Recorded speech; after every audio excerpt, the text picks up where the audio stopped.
네, 말레이시아 여객기가 격추된 지 만 이틀이 지났지만 추락 현장에서는 아직까지 제대로 된 조사가 이루어지지 못하고 있는 것으로 보입니다. 네, 진상규명의 실마리가 될 증거물들이 훼손됐다는 주장이 나오고 있는 가운데 격추 배후를 둘러싸고 공방도 가열되고 있습니다. 네, 국제부 연결해서 자세한 소식 알아보겠습니다. 지순환 기자. 네, 국제부입니다. 예. 자, 여객기가 추락한 우크라이나 동부 지역, 이 반군이 그동안 이 지역을 통제하고 있다 이런 소식들이 계속 있었는데요. 조사단이 일부 들어갔습니까? 유럽 안보협력기구 OSCE와 말레이시아 조사단이 어제 우크라이나 현지에 도착해서 현장 조사에 들어갔습니다. OSCE 조사단원들은 찢긴 여객기 동체와 좌석, 승객의 소지품 등이 어지럽게 나뒹구는 참혹한 사고 현장에서 우크라이나 요원들이 시신을 수습하는 과정을 지켜봤습니다. 첫날 반군의 통제로 현장에 접근하지 못했던 조사단 입장에서는 그나마 상황이 좀 나아진 건데요. 현장 조사를 이끌고 있는 조사단장의 말 직접 들어보겠습니다. As in any job, the cooperation improves over time, and I have outlined the access we had yesterday. We had better access today. 상황이 조금 나아졌다고는 하지만 여전히 제한적인 범위에서만 조사 활동을 벌이고 있습니다. 특히 진상을 밝혀줄 현장의 증거물들이 이미 훼손됐다는 관측도 나오고 있어서 우려를 더하고 있습니다. 우크라이나 정부는 반군들이 러시아의 도움으로 범죄 증거를 없애기 위해서 시신 수십 구를 영안실로 가져갔다고 밝혔는데요. 이에 대해서 반군은 자신들이 현장에 손을 댄 적이 없고 오히려 우크라이나 정부가 전문가들의 현장 접근을 막고 있다고 반발하고 있습니다. 알렉산드르 보로다이 도네츠크 인민공화국 총리의 말 직접 들어보겠습니다. Черные ящики пока не обнаружены, потому что мы не трогаем обстановку на месте происшествия.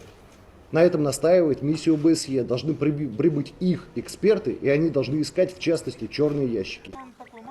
네, 이런 가운데 독일과 러시아 정상 그리고 미국과 러시아 외무장관이 국제 민간 항공기구가 주관하는 국제조사를 벌이기로 합의했는데 실질적인 조사가 이루어질 수 있을지는 미지수입니다.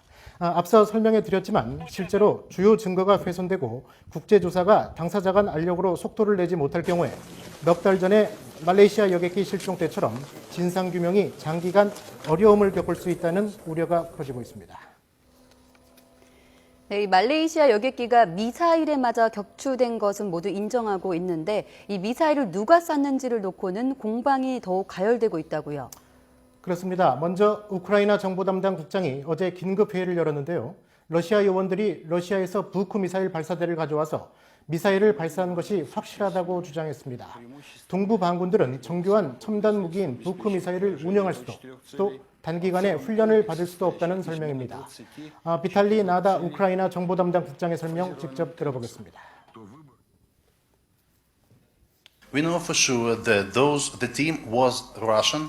They were Russian citizens operating Buk M1, and they came from the territory of Russian Federation together with the missile launcher.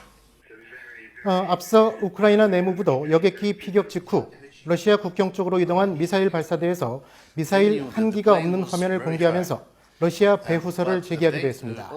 이에 대해 러시아도 우크라이나 동부 반군이 부크 미사일을 갖고 있지 않다는 점은 인정하고 있습니다. 하지만 우크라이나 군도 부크 미사일 부대를 운영하고 있다면서 도네츠크 주변에 있던 우크라이나 정부군이 미사일을 발사했을 것이라고 주장하고 있습니다. 동부 반군도 여전히 자신들은 여객기를 격추할 무기가 없다며 책임을 돌리고 있습니다. 알렉산드르 보로다이 도네츠크 인민공화국 총리의 해명 직접 들어보겠습니다. По всей видимости, этот самолет был сбит. Сбить его мы не могли и не хотели. Да? У нас нет таких средств противовоздушной обороны, которые позволили бы сбить самолет на высоте, летящий на высоте 10 600 метров. 미국을 비롯한 국제사회도 러시아와 반군 쪽에 의혹의 눈길을 보내고는 있지만 아직까지 확실한 증거를 내놓지는 못하고 있습니다. 결국 현장 조사를 통해서 격추 배후를 밝혀낼 증거물이 나오기 전까지는 책임 소재를 둘러싼 지리한 공방이 더욱 가열될 것으로 보입니다. 자, 이런 가운데 여객기가 이 미사일, 부크 미사일로 알려져 있는데요. 피격되는 순간에 대한 분석이 나왔다고요? 말레이시아 언론이 전문가의 말을 인용해 여객기 피격 순간을 분석하는 보도를 냈는데요. 70kg급의 고폭탄을 장착한 부쿠 미사일은 목표물에서 20m 이내에서 폭발해 퍼져나가는 비산형 무기여서 먼저 엔진과 통제 시스템을 파괴하고 이어서 연료 폭발을 일으켰을 거라는 겁니다. UN 평화유지국의 무기분석 전문가도 여객기 피격 당시 엔진과 통제 시스템에 이어서 탑재 연료가 폭발하면서 날개와 동체가 산산조각 났을 것이라고 이 같은 분석에 동의했습니다. 또 항공 컨설팅 협회 회장인 브루스 로저는 피격 여객기가 지상에 추락하는데 짧게는 3분에서 길어야 5분 정도 걸렸을 것이라면서 조종사가 제때 조난 신호를 보내지 못했을 것이라고 설명했습니다. 특히 여객기 탑승들의 경우 미사일에 피격되는 순간 기압이 급속하게 저하되면서 추락할 때까지 산소호흡을 하지 못했을 것이라는 참혹한 분석도 같이 나왔습니다. 네, 격추된 말레이시아 항공 여객기의 이륙 직전 기내 모습이 공개됐다고 하는데 안타까운 사연들이 이어지고 있다고요. 그렇습니다. 이번에 공개된 화면은 한 승객이 촬영해 SNS 서비스인 인스타그램에 올린 화면입니다. 승객들이 선반에 짐을 올리거나 긴 여행을 앞두고 들뜬 마음에 옆자리 승객들과 대화를 나누는 모습들이 담겨 있습니다. 또 휴가철을 맞아 부모와 함께 여행길에 나선 아이들의 들뜨고 천진난만한 웃음소리도 들렸습니다. 모두 몇 시간 뒤 벌어질 참사를 까맣게 모른 채 평화스럽고 들뜬 모습들이었습니다. 특히 사고 여객기에는 어린이들이 80명이나 타고 있었던 것으로 전해지면서 안타까움을 더하고 있습니다. 30명이 넘는 희생자가 난 호주에서는 가슴 아픈 사연들이 계속 이어지고 있습니다. 불과 넉 달 전에 말레이시아 항공 여객기 실종 사고로 아들 부부를 잃은 노부부가 이번 참사로 다시 손녀 부부까지 잃는 기막힌 일을 당했습니다. 유족의 말입니다. Just about impossible, but it happened.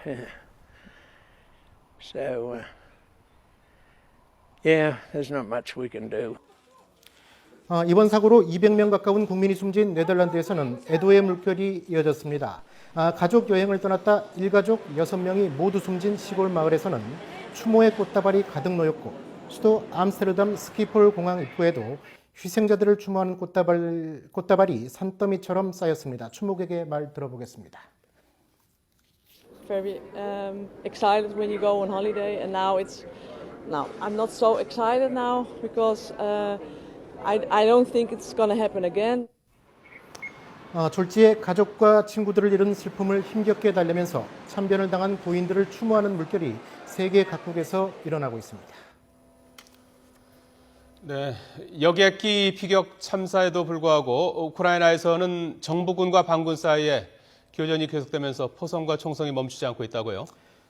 여객기 피격 사건 이후에도 우크라이나 정부군의 반군에 대한 공세가 이어지고 있는 것으로 전해지고 있습니다. 도네츠크 반군 지휘관은 도네츠크 공항이 박격포 공격을 받아서 강력한 폭발이 있었다고 말했습니다. 또 정부군이 도네츠크 외곽에서 탱크와 다연장포로 공격해 주민들이 다쳤다면서 정부군의 공세가 갈수록 거세지고 있다고 주장했습니다. 동부의 다른 반군 거점 도시인 루간스크에서도 정부군의 공격으로 주민 16명이 숨졌다고 이타르타스 통신이 보도했습니다. 우크라이나 당국도 정부군이 루간스크를 다시 장악했다고 공식 발표했습니다. 반군 측은 여객기 피격 사건 직후 임시유전을 제안했지만 우크라이나 정부는 오히려 반군에 대한 공세의 고삐를 더욱 바짝 쥐고 있는 형국입니다. 지금까지 국제부에서 YTN 지순한입니다.